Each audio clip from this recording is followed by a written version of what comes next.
We could have had a very different Back to the Future sequel. As much as the first movie captivated us, the sequel felt less thrilling once we departed from the future and revisited a time we'd already seen. So, for entertainment and research purposes only, here's an idea for a different Back to the Future Part 2. It aims to preserve the magic of the original while offering exciting and unexpected twists.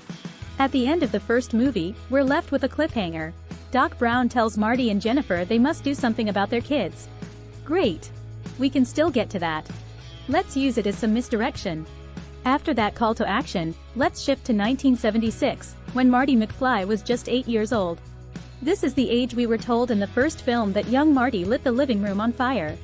Staying true to the theme of mending, saving, and restoring a family, the mission is to uncover why 8-year-old Marty acted out through arson.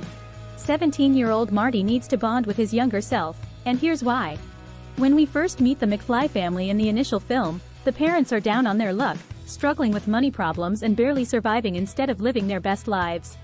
After 1955, Marty inspired his young father to stand up to a bully, propelling George McFly toward personal success, eventually becoming a published author. Yet, history has a way of repeating itself.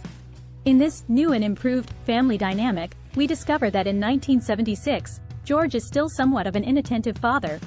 Rather than being an apparent loser and avoiding his problems, George McFly is now heavily focused on writing. This is why Marty lit the house on fire. Now, Marty needs to heal himself, so the stakes are a bit higher because they are personal. The exact details are a bit fuzzy. This is just a rough draft, but our Marty travels to 1976 and gets hired by a summer camp where young Marty was sent off to not distract his busy father. Our Marty gives his younger self his first guitar and becomes an unlikely father figure that he never knew in his childhood.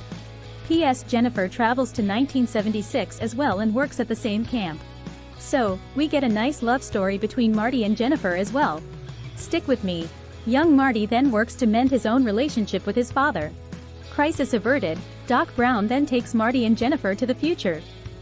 The audience still gets to see some of that fun future stuff. He then shows Marty and Jennifer how they interact with their own children as wonderful, loving, and extraordinarily communicative parents. There's the payoff from the cliffhanger. They did do something about their kids. They did it by healing themselves before they even had children. But there's one more thing. Since the first film already established an unlikely mentor-mentee relationship with Doc Brown and Marty, let's explore why that happened in the first place. Doc Brown needed to see an example of a father mending a relationship with a son because we then see Doc Brown finding the courage to, in 1985, establish a relationship with his own son, whom he abandoned at birth. What could this mean for a Part 3? An adventure that takes place in the past, present, and future involving Marty, Doc Brown, and the son whom Doc Brown recently reunited with. Like and subscribe for more speculative content about life, the future, and more.